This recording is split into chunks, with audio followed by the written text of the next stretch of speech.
والصلاة والسلام على أشرف الأنبياء والمرسلين نبينا محمد وعلى آله وأصحابه أجمعين أما بعد۔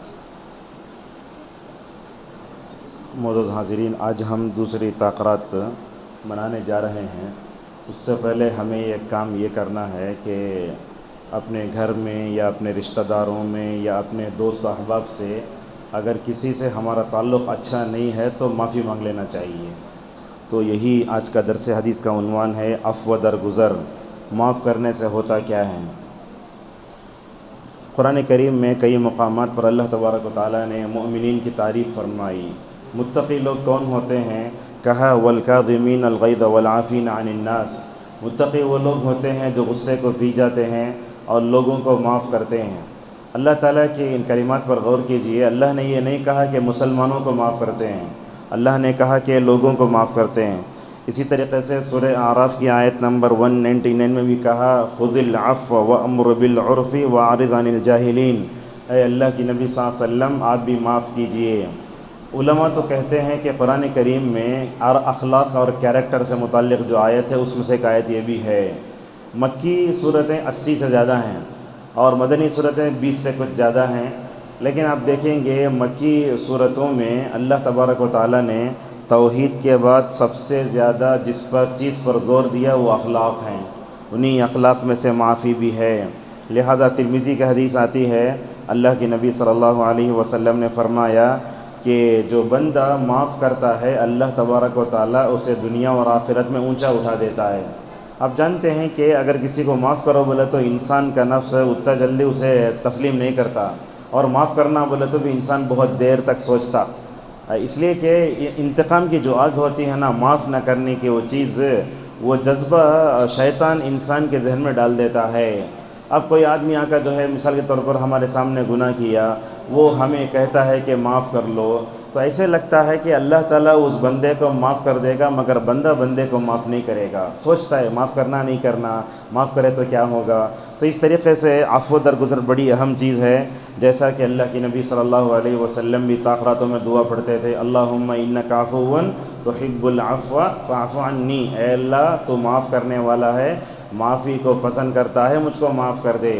اس حدیث کی تشریح میں اس عالم دین کا ہم نے وہ قول نقل کیا، ابن رجب حنبلی رحمہ اللہ کہتے ہیں اگر تم شب قدر میں اللہ کی معافی چاہتے ہو تو مخلوق کو معاف کرو، جب تک مخلوق کو معاف نہیں کرو گی اللہ تبارک و تعالیٰ کو تمہیں معاف نہیں کرے گا۔ معاف کرنے سے ہوتا کیا ہے؟ بڑے فائدے ہوتے ہیں معاف کرنے کے۔ معاف کرنے کا پہلا فائدہ یہ ہوتا ہے کہ بندے کا دل ٹینشن سے پاک ہو جاتا ہے۔ اگر لڑائی ہو کر رہی ہے، سمجھو نا شوہر بیوی آپس میں لڑ لیے کسی بات پہ، اور ایسا ہوتا ہے آخری عشرے میں کپڑوں کو لے کر فلاں کو لے کر لڑائی ہوتی ہے، آپ اس لڑائی کو لے کر نماز کو اگر دیکھو، آپ ہوتا کیا ہے نماز میں سب خالی وہی لڑائی ہو گئی، لڑائی ہو گئی، لڑائی ہو گئی۔ اگر وہ لڑائی ہونے کے بعد اگر آپ نے ان کو معاف کر دیا، اور یہ کہنا عموماً لڑائی ہوتی، یاد رکھو آپ کسی سے بھی لڑ لیتے نا، اس کو معافی مانگنے کا سب سے اچھا طریقہ یہ ہے کہ بولنا شیطان نے تمہیں مجھے لڑا دیا ہے۔ یہ بات ہمیں کہاں سے معلوم ہوتی ہے؟ یوسف علیہ السلام کے قصے سے معلوم ہوتی ہے۔ جب حضرت یوسف علیہ السلام کے بھائیوں نے ان کو لے جا کے کنویں میں ڈال دیا، جب حضرت یوسف علیہ السلام کنویں سے نکلے، جیل میں گئے، قید خانے میں گئے، اوپر ہوا اتنا باتیں ہوئی، جب اللہ تعالیٰ نے مصر کی ماشاءاللہ حکومت ان کے حوالے کی، جب والدین آ گئے تو بازو بٹھا لیا اور سارے بھائی جو ہے سجدے میں گر گئے۔ وہاں کہا حضرت یوسف علیہ السلام نے من بعد ان نزغ الشیطان بینی و بین اخوتی، تمہارے اور میرے بھائیوں کے درمیان میں لڑائی شیطان ڈالا ہے، لہذا جب بھی لڑائی وغیرہ ہوتی تو انسان کو کیا کرنا؟ ایک دوسرے کو معاف کر دینا چاہیے۔ رسول اللہ صلی اللہ علیہ وسلم بھی ہمیشہ بہت معاف کرتے تھے۔ حسن بصری رحمہ اللہ تو کہتے ہیں کہ اخلاق میں سب سے بہترین چیز ہے معافی۔ ایک دو مثالیں آپ کے سامنے پیش کرتے ہیں کہ معاف کرنے سے ماشاءاللہ کیا کیا فائدے ہوتے ہیں۔ اللہ کے نبی صلی اللہ علیہ وسلم کے پاس ایسے کئی واقعات پیش آئے، آپ صلی اللہ علیہ وسلم نے ان کو معاف فرمایا۔ شاید فتح مکہ کے بعد کا واقعہ ہے، ابو جہل کا بیٹا اکرمہ رضی اللہ عنہ، انہوں کیا کیے، جیسے ہی جو ہے فتح مکہ ہوا تو اکرمہ کیا کرے، یہ کشتی میں بھاگ کر جا کے میں اپنے آپ کو ہلاک کر لیتا ہوں، کیونکہ میرا باپ ابو جہل تھا نا، وہ ہو سکتا ہے اللہ کے نبی وہ انتقام میں مجھے مار ڈالیں گے۔ اللہ کے نبی صلی اللہ علیہ وسلم نے کہا نہیں یاد رکھو، بلاؤ اکرمہ کو۔ لوگ گئے، جب اکرمہ کو بلا لائے، اکرمہ رضی اللہ تعالیٰ عنہ نے نبی کریم صلی اللہ علیہ وسلم کے سامنے کہا یا رسول اللہ، میرے باپ نے آپ کو بہت تکلیف دی، آپ میری مغفرت کے لیے دعا کیجئے۔ رسول اکرم صلی اللہ علیہ وسلم نے جو ہے ابو جہل جس نے 13 سال تک آپ کا ناک میں دم کیا، اس کے باوجود بھی نبی کریم صلی اللہ علیہ وسلم نے ان کو معاف فرمایا۔ اسی طریقے سے آپ دیکھیں گے ابو سفیان کی بھی جو بیوی تھی ہند بنت عتبہ رضی اللہ عنہا، اسلام لانے سے پہلے کہتی ہیں دنیا میں سب سے ناپسندیدہ چہرہ، ناپسندیدہ شخصیت رسول اللہ کی تھی، مگر ماشاءاللہ جب میں اسلام لائی، اللہ کے نبی کے اخلاق اور آپ کے جو ہے حسن اخلاق اور آپ کے معافی کو دیکھ کر اللہ کے نبی سے کہنے لگے یا رسول اللہ، دنیا میں سب سے پسندیدہ چہرہ آپ کا ہے، دنیا میں سب سے پسندیدہ آپ ہیں۔ لہذا ہمارے معاشرے میں علماء بھی تقریر کرتے ہیں تو بے سند باتیں بھی بول دیتے ہیں۔ حمزہ رضی اللہ تعالیٰ عنہ کا شہید کیا گیا، کس میں؟ غزوہ احد میں۔ وہ قتل کرنے والے کون تھے؟ وحشی رضی اللہ عنہ، وہی بعد میں مسلمان ہوئے۔ اب یہ تقریر کرنے والا ایسے سے چلاتے ہاتھا حالانکہ بولتے کلیجہ چبایا ہند نے، ثابتش نہیں ہے وہ۔ ہند بنت عتبہ رضی اللہ عنہا نے حمزہ کا کلیجہ چبایا، اس طرح کی روایت ثابتش نہیں ہے۔ یاد رکھیے عرب کے لوگ دوسری چیز میں گرتے مگر اخلاق میں نہیں گرتے۔ یہ اللہ کے نبی صلی اللہ علیہ وسلم کی سب سے بڑی کوالٹی ہے۔ رسول اللہ کو جس سرزمین عرب میں بھیجا گیا تھا وہاں کے اخلاق آج بھی ویسے ہیں، کسی بھی سرزمین کے اخلاق ویسے نہیں ہو سکتے۔ دیکھیے عفو درگزر کا معافو کیسے ہوتا ہے۔ حضرت یوسف علیہ السلام نے بھی کنویں میں دولنے والے بھائیوں کو بھی معاف فرمایا۔ اللہ کے نبی جب مکہ فتح کرنے گئے اس موقع پر بھی اللہ کے نبی صلی اللہ علیہ وسلم نے ان سے پوچھا اے کفار مکہ بتاؤ میں تم سے کیا کرنے والا ہوں، میں کیا سلوک کرنے والا ہوں۔ اللہ کے نبی چاہتے نا چن چن کے ایک کو مار سکتے تھے، آپ نے ایک شاعر کو مارنے کا حکم دیا جس کا نام ہی اختل تھا، آپ نے کہا کہ وہ کعبۃ اللہ کے پردے سے بھی لٹا جائے تو بھی اس کو مارنا۔